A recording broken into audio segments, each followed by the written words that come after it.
Hello, my name is Father Gregory Pine, and I am a Dominican friar of the province of St. Joseph. I teach at the Dominican House of Studies, and I work for the Thomistic Institute, and this is Ponce of Aquinas. Pilgrimages are often an occasion in which to deepen our conversion, as we either travel to a holy place or travel with a holy intent, and as we kind of put ourselves through the paces or spiritual exercises, God uses that as a way by which to heal us and grow us, to fix us more firmly in Him, even as we ourselves are on the way. In my own life, pilgrimages have played a big part in my conversion, in my vocation, in my ongoing formation, and I'm super grateful for those opportunities. So I thought that I would curate a little list and give some recommendations as to sweet pilgrimage places that you might visit. So here we go.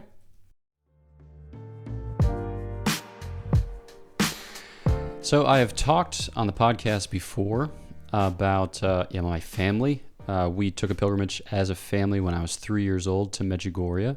And then on the basis of that experience, my mom and dad opened a little Catholic bookshop in our town, Newtown, Pennsylvania, called Salve Regina Catholic Books and Gifts. And from that shop, they then took pilgrimages, mostly to Medjugorje, but to other Marian shrines in Europe. And so my family wasn't a big vacation family. We were more of a pilgrimage family. And so we went often to Medjugorje, and that played a big part in my own, ongoing conversion, vocation, and formation. And that was part of the story of my experiencing a call to the priesthood and religious life and besides. So when talking about Medjugorje, right, the church has said that you can go there. You can go there as a parish or as a diocese. So it's not a determinative judgment as to this is definitely supernatural. So we speak of the alleged apparitions at Medjugorje. But, you're free to go or not to go. But that's just to say it's been a big part of my own formation. I also think when people talk about pilgrimages, they'll often think of it as something really far away. But I'd say, like a local pilgrimage might be the move as well. So before, going further afield to South America and to Europe and besides, maybe a word about these United States. So I'd recommend to you as a pilgrimage site, the city of Philadelphia. Not just because Philadelphia is the greatest city in the world or because it has the greatest sports teams in the world, but because it's a city of saints. So St. John Neumann is buried there at St. Peter's on 5th and Girard, and St. Catherine Drexel is buried there at the Cathedral Basilica of Saints Peter and Paul in Center City. And then there are other cool shrines in the city as well. So you got like St. Rita of Cascia, and you've got the Miraculous Medal Shrine, and you've got Our Lady of Czestochowa out there in Doylestown, and there are others. So it's a sweet place with a lot of Catholic history, with a lot of Catholic life.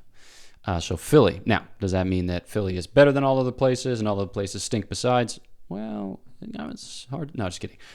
So there are other places, obviously. So there are plenty of saints in the United States. You've got St. Francis Xavier Cabrini there in New York, and St. Elizabeth Ann Seton there in Emmitsburg, Maryland. You got Blessed Stanley Rother out Oklahoma City way. You've got you've got various saints and blesseds throughout. I was recently in North Dakota visiting You Mary in Bismarck, and I watched a little documentary on servant of God Michelle Dupont, who, among other things, was a daughter, a sister, a friend, and a focus missionary, and who died at a young age of very aggressive kind of cancer. So you can ask her parents if you can visit the Dupont family burial site. So lots of cool things going on in the United States. So don't feel like you have to go far afield if it's something that's near at hand. And folks, you can drop in the comments various places that you like to visit here in the United States, whether it's the California Missions or Our Lady of Champion or other things still. Okay.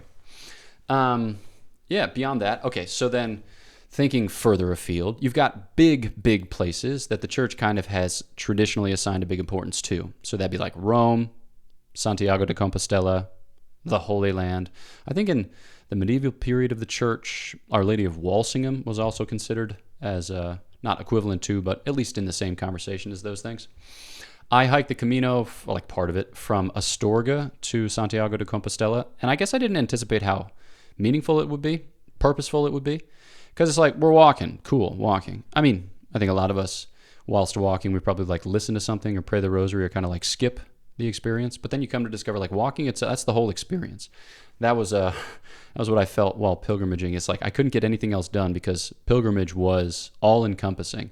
It just took up your whole day, your whole mental space, your whole Yeah, tolerance for pain. So as your body comes to pieces, it just kind of tenderizes you and opens you up to sweet conversations with people whom you might have planned or whom you might not have planned to journey together with. All right.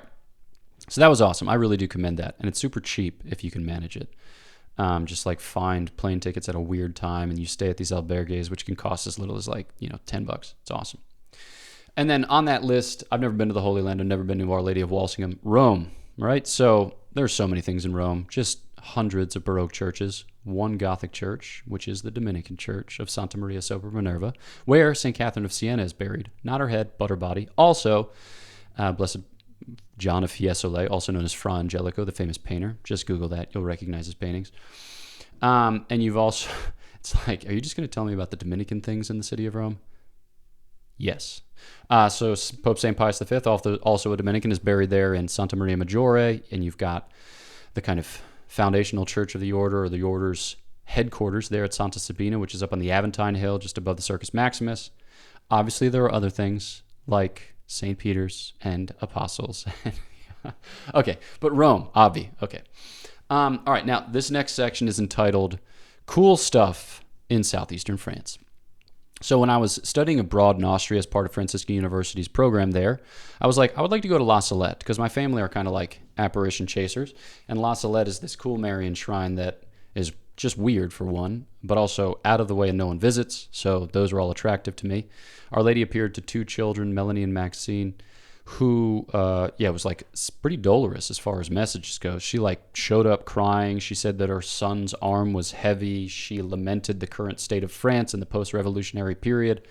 Like some people didn't think it was real, including the Curé of Ars, St. John Vianney, that the young kids, they didn't age well. Their lives were kind of tragic. They tried vocations that didn't go, and then blah, blah, blah, this and such. So just like sad. It's just a sad spot, but it's up in the French Alps. I got there on a moped. I think it's my only moped experience. But I arrived too late for the bus. The taxi cost $1 billion. And I was too young to rent a car, so I mopeded my way up there. It started raining. I laid the bike down twice. Good thing I was wearing boat shoes. It involved some water skiing. I think I had like 15 minutes at the shrine because it took me so long to get there and so long to get back because I was like headed straight up, like a bewildering 17 kilometers per hour. And then going downhill, I was afraid that I was going to die, so I stopped at intervals so as to catch my breath. Nevertheless, La Salette, moonscape, dolorous, cool. Also, totally different vibe is La Sainte-Baume, which is maybe like an hour to the north-ish of Marseille, where the relics of St. Mary Magdalene are. So St. Mary Magdalene is said to have traveled to the south of France after our Lord's ascension and evangelized the area, but she spent a lot of time in this grotto carved out of this rock, and so her relics, part of her relics are there. I want to say it's like an arm bone or a leg bone. Maybe it's a leg bone, maybe a femur. I've forgotten exactly. And then there's this sweet chapel at the top of the hill in which the grotto lies, where she is said to have prayed. And then just not too far, you have the town of Saint-Maximin and the Basilica of Saint Marie Madeleine and Saint-Maximin. And you also have her cranium there. So just a beautiful region. And the Dominicans run, this is a theme, Dominican stuff. Dominicans run a retreat center there at La Sainte-Baume. So I recommend it heartily. Also in the southeast of France, you have Annecy, where St. Francis de Sales and St. Jane Francis de Chantal are buried, and where you have the beginning of his ministry as a bishop and her life as a religious, so the first visitation convents. Really cool stuff. And then Paris-le-Monial, which is where St. Margaret Mary Alacoque received the visions of the Sacred Heart of Jesus, and where she's buried, and also her saintly confessor, spiritual director, Blessed Claude Colombier. So southwest of France, that's just skimming the surface too. There's a lot of other cool people in the southwest of France. Now, that was the southeast of France. Now we're going to the southwest of France. Things get wild and Dominican-ish. Okay, so Toulouse is an awesome, beautiful city. It's like the Rose City because the brick there is really beautiful and warm. But that's where St. Thomas Aquinas is buried, or his relics are. And the Couvent des Jacobins, which no longer belongs to the order, it belongs to the state. And you have to pay to get in there, which is brutal. But if you go with a Dominican, he gets in for free and you can celebrate Mass, which is awesome. Really moving. Also, the first house of the Dominican order there, no one visits it, and it's probably shouldn't be on this list except that it's me, so it's on this list. And then the place where St. Dominic saw kind of like the vision of the order, and he saw the sign of God descending upon a place where he founded the first convent of nuns, is just outside of Toulouse in Fanjeaux. So, awesome. Okay, continuing the theme of cool Dominican stuff that you would probably never visit, except that it is now recommended to you under the rubric of cool Dominican stuff. Check out Bologna in the north of Italy. If you're going to the north of Italy, you're probably going to go for like a Blessed Pier Giorgio Frassati, soon to be Saint Pier Giorgio Frassati pilgrimage, because that's going to be bopping for like the next few years. That's around Turin. You're going to want to visit Turin, where he was born, where he worshipped, grew up, and you're going to want to visit Polone, his summer house, and then Europa, the Marian shrine, to which he often hiked and spent a lot of time in prayer and devotion. All right, so that's cool. That's awesome. But if you head from Turin back towards the center of the peninsula, you get to Milan, and bop down from Milan, you get to Bologna, where guess who is buried? That's right, St. Dominic. All right, if you want to continue your Dominican pilgrimaging on the Italian peninsula, you can do some sweet visits to things associated with St. Thomas Aquinas. Not to make this an infinite list, but I really enjoyed a visit to Aquino/Roccaseca, where he was born. Monte Cassino, where he spent 11 years as a Benedictine oblate. Oh yeah, St. Benedict and St. Scholastica are buried there. And then Fossa Nova, which is a Cistercian monastery now run by the Institute of the Incarnate Word, where he died. So those are all in the same region. I did that as a day pilgrimage with 3 other Dominican friars, and it was awesome. And then I had a layover on a train between Freiburg, Switzerland, and Maastricht, Netherlands, or Sittard, the Netherlands. I don't remember exactly which, but I was like, I wonder if the answer is yes. Not only is there a sweet dome church right next to the train station, but also St. Albert the Great, the teacher of St. Thomas Aquinas, is buried 10-minute walk at St. Andrew's Church, Sankt Andreas, and you can just pray at St. Albert the Great's tomb, which is incredible. Okay. Father Gregory, back off the Turbo Dominican story and tell me other things. So, a couple of big Marian shrines that I have not yet mentioned to this point. When you think about Europe, you're probably thinking like, okay, he covered La Salette, but other places, please? So you got, Rue de Bac in Paris, Pont Main, which is out like Brittany Way, but the big place in France is Lourdes, and that's not too terribly far from Toulouse, so link them up. And then, the other biggest Marian shrine, I think, in Europe would be Fatima. I visited Lourdes at the age of 8. I remember taking a sleeper car from Paris to Lourdes with my family. Cool way to just experience life. One member of my family accidentally pulled the emergency brake. I would recount that story, but it might cause flashbacks. I would say that it was hilarious, except that it wasn't for anyone involved. It was I who precipitated the event because I asked someone to turn on the light so I could finish sorting my baseball cards. The good news is that I did finish sorting my baseball cards, as light was provided, given that the emergency brake had been pulled. Nevertheless, Lourdes is beautiful. So the Gave there, that river that runs through, where there was this grotto, the grotto of Massabielle, where Our Lady appeared to St. Bernadette and asked her to do some wild things, penance for poor sinners specifically, but to come back to that place and to wait on her word. And that message has been a message of healing for subsequent generations, a healing which issues from Our Lady the Immaculate Conception. So I volunteered in the baths, again, during the semester that I spent in Gaming, with James and Sean. It was awesome. It was really beautiful. Actually, my little team of people working in the baths was composed of me, a man named Michael, a man named Raphael, and a man named Gabriel. So if you need angelic help, go to Lourdes. But it's beyond that. It's like you have these processions and these basilicas and it's just awesome. It's an immersive experience, a sacramental life and a devotional life of a really rich sort. And then Fatima is similar, but in a very different environment. So Portugal, obviously. But there, Our Lady appeared to these 3 children in kind of eschatological or kind of end-timesy fashion. 2 of them died young. Sister Lucia, I think servant of God, Lucia, lived many years hence.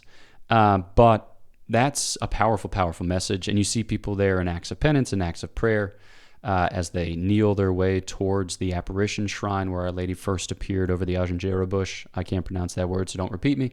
Or in the apparition where she appeared at a distance from that original site because the children were prevented from meeting her there out in the fields there. I think that was the August apparition. So you think of the first apparition and then the last apparition in October, the day the sun danced, the subject of one of the best CCC movies of all time. But I went there twice, once for Holy Week and then once at the beginning of a pilgrimage with my family, both of which were super beautiful, right? Super beautiful. Okay, and then some random ones. Okay, so far our categories have been Father Gregory talks about his family, Father Gregory talks about the United States of America, bop through some of the big ticket items, and then the southeast of France, and then the southwest of France, and that reminded me of a bunch of cool Dominican things, and then we talked about big Marian apparition sites, and now just like a couple random ones. I was at Knock, kind of by accident, kind of by not accident, in Ireland. Our Lady never spoke So she appeared to a kind of mix of people, arrayed with a variety of figures, but the central figure being the lamb to be slain on the altar. And then you have St. John the Baptist, you have etc. Other things besides St. Joseph, the Blessed Virgin herself. But that the silence of Our Lady of Knock, I think, is a powerful testimony of her maternal presence, simply, her just maternal presence. So no instructions handed out, but a presence whereby to reaffirm the people of Ireland that she is close.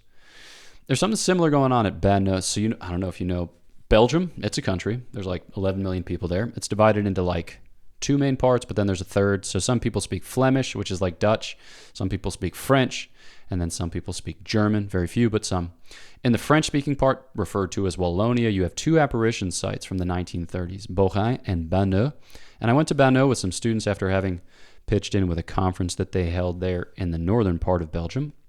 And Our Lady identified herself as the mother of the poor. And she asked, as a simple sign of kind of deference or submission, for the people who come to bathe, not like in the way that you bathe at Lourdes, but to wash their hands, kind of. So come to the water. So there's, some beautiful kind of baptismal imagery there and penitential imagery as well. And then the last one. This is my Switzerland experience. So there are lots of saints in Switzerland. So you have St. Moritz, where you have members of the Theban Legion. Also, there's a member of the Theban Legion in Solothurn and some in Zurich. And then you have, obviously, these very famous monasteries like Einsiedeln or Disentis or others besides. But one of the most holy sites in Switzerland, which people in Switzerland tend to agree upon as a holy site, is those associated with St. Nicholas of Flue, who lived in the 15th century, was a married man, but received a call to see to the provision of his family, but to live separately from them as a hermit, and who spent many, many days in close proximity to the place where he lived, the place where he was baptized, and to the church where he was to worship in prayer, and praying for peace and the unity of Switzerland, said to have preserved them from war, to have mediated conflict. And even like contemporary stories will say that Nicholas of Flue exercises a kind of patronage in seeing to the Pacific state, the serene state of Switzerland. So you can go to the place where he was baptized, to his little hermitage, to the little church, the place where he's buried, and then walk around this beautiful lake, Lake Sarnen, in central Switzerland in the canton of Obwalden. And I went there twice, and I wasn't expecting the peace that kind of descended upon me in either of those instances. But I was super grateful for it. So St. Nicholas of Flue, pray for us. So that's my list, folks. If you're wondering if I can recap it, I will. Medjugorje, Philadelphia, City of Champions, City of Saints. You got saints in New York. You got saints in Emmitsburg. You got saints in, like, Oklahoma City. You got saints in Carmel. You got saints all over in the United States, but other shrines besides. So look for a place near you. It might become a place of greater devotion. And then you got the big ticket ones. So Santiago de Compostela, Rome, the Holy Land, Walsingham. I highlighted just Santiago de Compostela and Rome. And then in the southeast of France, again, I'm just picking stuff that I've experienced. La Salette, La Sainte-Baume, Paris-le-Monial, and Nancy. And then in the southwest of France, Toulouse and Fanjeaux.